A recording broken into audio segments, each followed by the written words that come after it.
So for this week's weekly wash, coming to you from Crantock, looking at a really good weather forecast for the weekend coming. I've got a nice northwesterly wind pushing through with a fair sized swell. Pretty excited for it. It's going to last for a few days. So we're going to throw an impromptu demo day from the river mouth, the bluff down at Hale.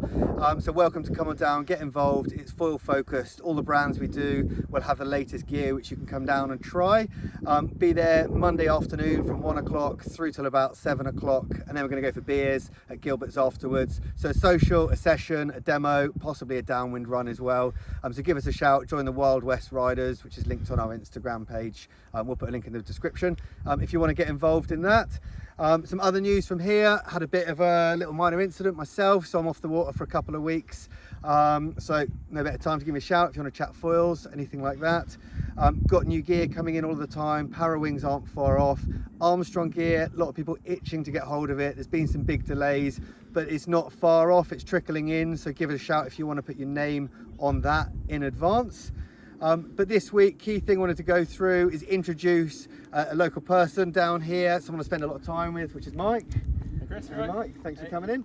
No Mike's recently jumped the ladder. We've supported him a bit as a rider from down here, but he's jumped the ladder with Code and getting supported by Code Foiling for your foiling.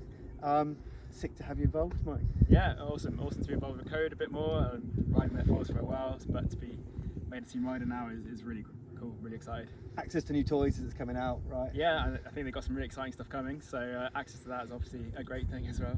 Cool. I mean, I've known Mike for a while since I moved down here, got to know Mike, seen you online. You're kind of one of those people that does a bit of all sorts of foiling, right? Yeah, I think that's what appeals to me about foiling really. It's like the variation. Often in sports I get quite bored because it's the same thing again and again.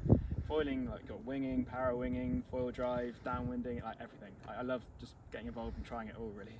Always impressed me when I see like you'll venture off and do a different sport, and whereas maybe people lock into just winging or just prone, you kind of flitter around them all, right? All the different scenes. Yeah, I think so. Maybe my attention span is not that great, so I think that's why really. But yeah, that's the joy of foiling for me really. You came into it, you kited before? Yeah, I kite surfed, windsurfed, surfed quite a lot. I guess I've tried everything, but foiling I guess is stuck with me a bit longer than other sports have. You still surf? Not very often, no. Maybe on a perfect day, but it's pretty rare. Fair, I've never heard you talking of it. It's going kiting, that's kind of off the radar for now. Yeah, I occasionally get them out of the loft if there's a really great forecast, but again, it's pretty rare. Foils, foiling covers every condition really, so yeah. It's pretty special. It's pretty special, yeah. You're like, I always look at you when you're coming down the beach and the kits you get out, you're quite technically minded, right? And you're like, your job as a background, what do you do?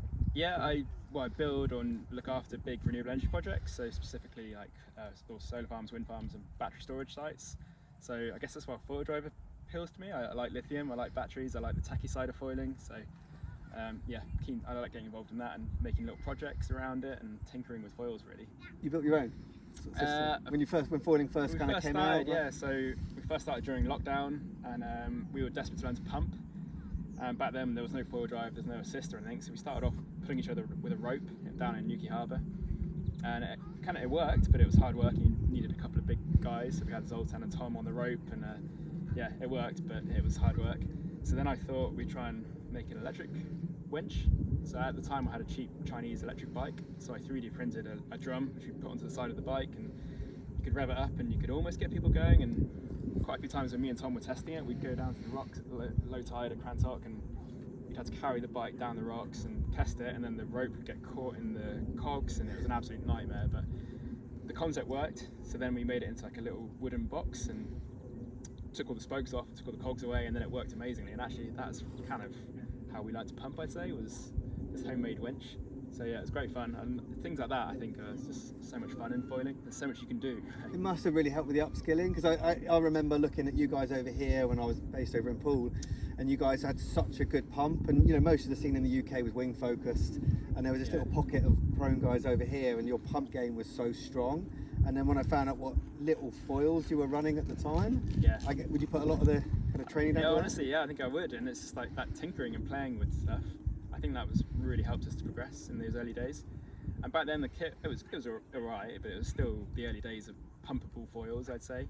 I think now you see people learning to pump way quicker. I think the kit's way better, but still tinkering with those sorts of things. I think it's such fun. Cool. Yeah. And four-wheel drive, that's a big part of what you do nowadays, four-wheel driving, right? Yeah, it's just, again, it gets you access to so many different spots, doesn't it, and different things. And often the water's busy. I got a bit fed up with surfing because the crowds came in. Proning, the crowds aren't quite there yet, but it's getting busier. Four-wheel drive, you could be off nowhere near the crowds and whole new bumps that no one's ever accessed, and I think that is awesome. That's cool. And you've got a way of, like, it almost doesn't look like you're on a four-wheel drive. Like the way you're thrown around, you really learn to adapt to that extra weight, and you're just pushing it through turns as if it wasn't there now. Right? You're feeling comfortable with it? Yeah, well, nice of you to say that. You get used to it. When you first get on it, the weight is there, and you're like, oh, this is a bit slow. This is a bit like not very nice. Within a few waves, you're used to that way, and actually you can use it to your benefit. I think you can use that momentum to like throw into turns, and like you can almost hit a bit of whitewater, and the momentum keeps it going. Yeah. And actually, when you take the four-wheel drive off, all of a sudden everything feels really twitchy and a bit dangerous. So, how do you change your kit, Mike, when you're jumping between disciplines and you're jumping on four-wheel drive? Say, what do you choose? Yeah, I try to keep it pretty much the same actually. So I use the same 85cm mast, prone and four-wheel drive, and I pretty much default to the 850S for both prone and four-wheel drive. Unless I'm doing some sort of downwind run, in which case I'll probably put the 860R on, just a bit more glide, a bit more speed, with the 120R tail when I'm using the 860R front wing. And I just find that just goes a bit nicer, and you can pump it and barely have to use the motor, to be honest. Okay, yeah. And so it's 850 and 860, they're your go-tos? Yeah, 850 for anything quite surfy, 860 if the waves are small or I'm doing a bit of downwinder. Yeah.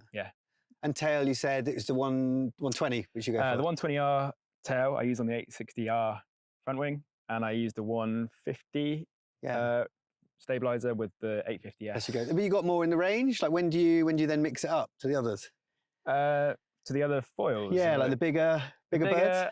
So I've got the 1075R, which actually I've only used a couple of times so far, but I'm hoping to get into the paddleboard game. In which case I'm hoping this is going to be the answer. I know a lot of guys use like the 1300S and the 1540S. We've got fast rolling swell around here, yeah? So you want to go quicker so I was thinking I want to go a bit faster. So I'm hoping the 1075R is going to be the one for it. Cool. Maybe if we speak in a month's time, I'll tell you different. I'll go back to the S series, but yeah, we'll see how it goes. Follow the journey. Yeah. Cool. And winging? Go-to for your winging? Again, pretty much the 850S or the 720S, if the waves are a bit bigger. And then I use the 60-litre wingboard for that. Cool. I think that's the standout with Code, isn't it, for me, is that the range is so big, you can kind of run a really tiny quiver. You don't need all of those foils. It's just it does everything. Yeah. Honestly, I could just ride the 850S and I'd be happy. It would do everything.